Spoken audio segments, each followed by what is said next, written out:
जय श्री कृष्णा। तो दर्शकों, आज मैं आपको ऐसे स्थान पर लेकर जा रही हूँ जिसे देखकर मुझे पहली बात यकीन ही नहीं हुआ कि ये स्थान हमारे ब्रज में है।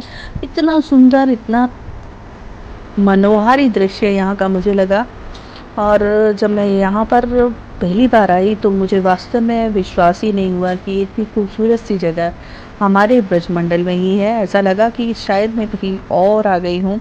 और उस दिन बहुत वेदर भी बहुत अच्छा था, और साथ ही साथ इस स्थान को देखने के बाद मैं तो सच में मुझे बड़ा ही अच्छा लगा।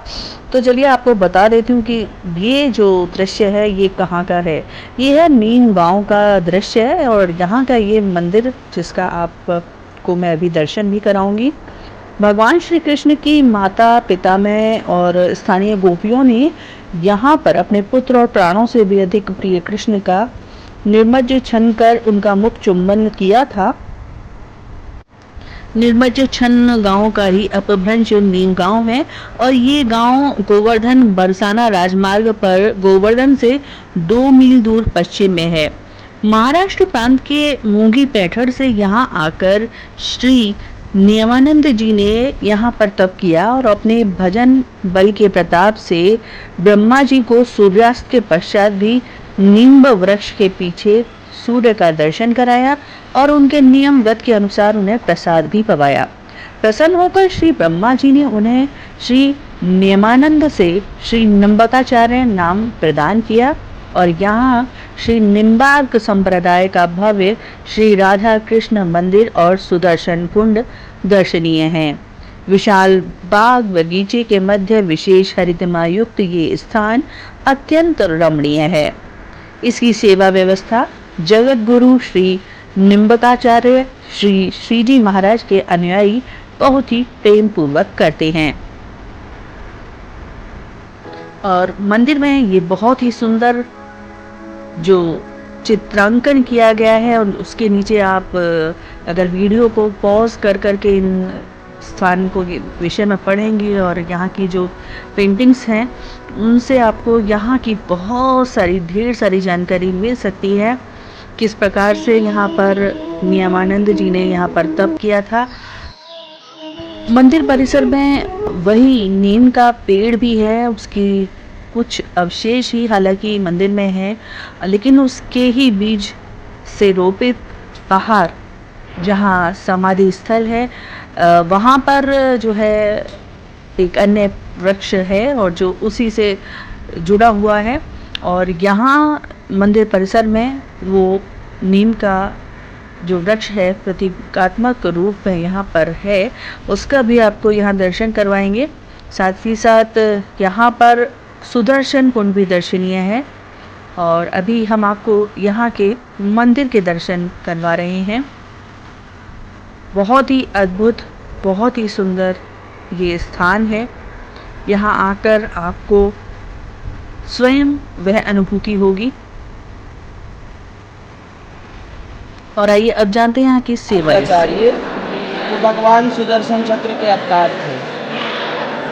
भगवान ठाकुर जी की आज्ञा से सुदर्शन चक्र ने ही नियमानंद के रूप में मूंगी पैठर नाम में अरुण ऋषि और माता जयंती के यहाँ से जन्म लिया। आपके मथुरा में ही वज्रनाभ जी थे, परीक्षित जी के चाचा। उनके यहाँ सब लोग आए संत महात्मा, तो उन्होंने भगवान से प्रार्थना की, तब उनका जन्म हुआ। जगत मूल जन्म तो नहीं होता महापुरुषों का। और फिर उसके बाद ब्रजवासी कुछ वहाँ भ्रमण करने गए महाराष्ट्र में, तो उन्हीं का देख कर निम्बार्क को बड़ी प्रसन्न हुई। उनका नियमानंद नाम था बचपन का। और फिर वो ना निम्ब ग्राम गिरिराज जी की तलेटी में आ गए। यहाँ पर बैठकर उन्होंने भजन साधना की। एक दिन ब्रह्मा जी इनकी परीक्षा लेने आए, सन्यासी का वेश धारण करना। सन्यासी का सूर्यास्त के बाद भोजन नहीं करते, तो इन्होंने अपना ही स्वरूप निज सुदर्शन चक्र नीम के वृक्ष पर प्रकट कर दिया। इसलिए ब्रह्मा जी प्रसन्न हो गए, और ब्रह्मा जी ने इनको नाम दिया निम्बार्क। सूर्य का पर्याय होता है अर्क, अर्क मतलब सूर्य, तो निम्बार्क इनका नाम पड़ा। और फिर इन्होंने यहाँ पर स्वाभाविक द्वैताद्वैत सिद्धांत की रचना भी की, मतलब फिलॉसफी अपने अपने देखने का तरीका। तो पहले बहुत मतांतर थे, जब मतलब लोगों का बुद्धि भ्रमित होने लगी कि क्या करें क्या ना करें। अभी भी होता है ना, कोई कहता है एकादशी व्रत करो, कोई कहता है मत करो। तो सब संत महात्मा बड़े चक्कर में थे, तो सब बड़े पूरे देश के महात्मा यहाँ एकत्रित हुए और उन्होंने निम्बार्क भगवान से कहा कि आप तो साक्षात भगवान के आयुध हैं, भगवान की आज्ञा से यहाँ आए हैं, तो कुछ ऐसा करिए। तो निम्बार्क भगवान ने वह स्वाभाविक द्वैताद्वैत सिद्धांत रचा। गीता, वेदांत और ब्रह्म सूत्र पर जो भाष्य करते हैं उसे प्रश्नत्रय कहते हैं, तो उस पर भाष्य करके निम्बार्क भगवान ने द्वैताद्वैत सिद्धांत किया और बहुत सारी अनेक लीलाएं की। और हंस भगवान ने सनकादिक जी को ये सर्वेश्वर प्रभु दिए। सर्वेश्वर प्रभु मतलब शालिग्राम दिए। और हंस भगवान श्री सनकादिक जी से नारद जी को, नारद जी से निम्बार्क भगवान को, और वही सर्वेश्वर प्रभु अभी भी पूज्य वर्तमान में जो निम्बार्काचार्य विराजमान है उनके पास है। तो और यहाँ पर सुदर्शन कुंड भी है और निम्बार्क भगवान की बहुत सारी लीलाएं हैं, बहुत ये वाला मंदिर किधर है? 8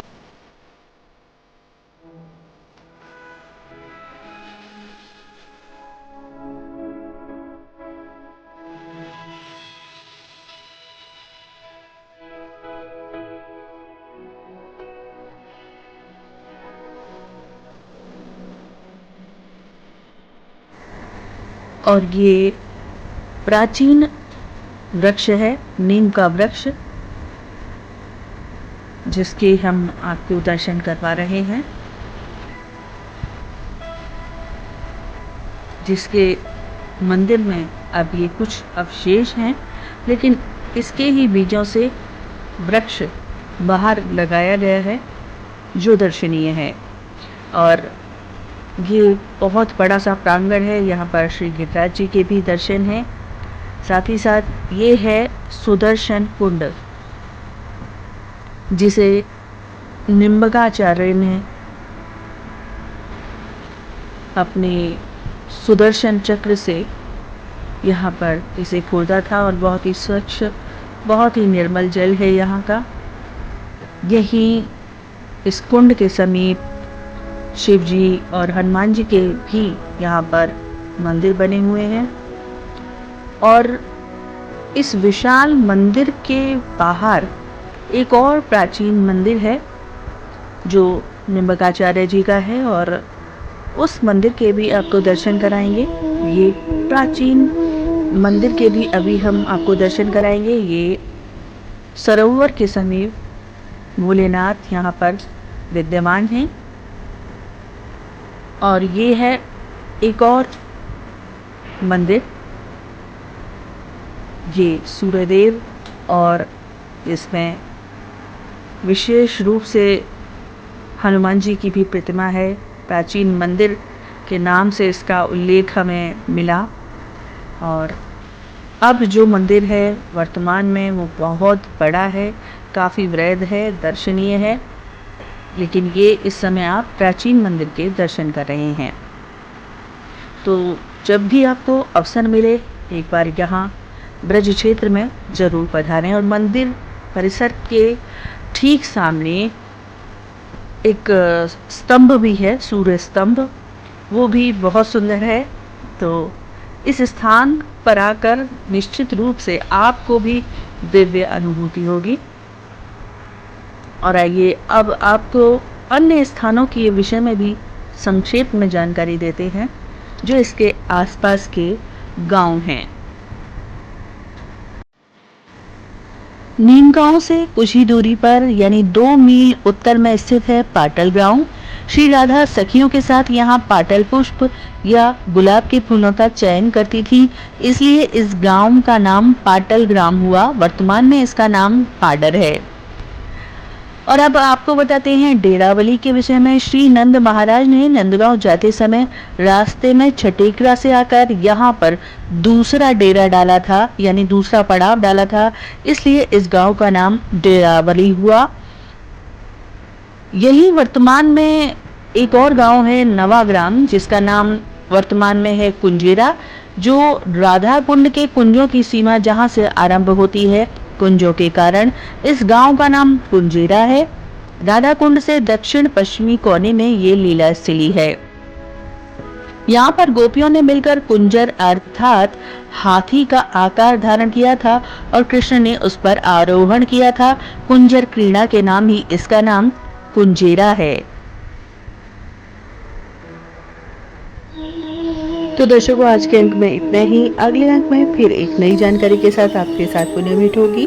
तब तक के लिए जय श्री कृष्णा, जय श्री राधे।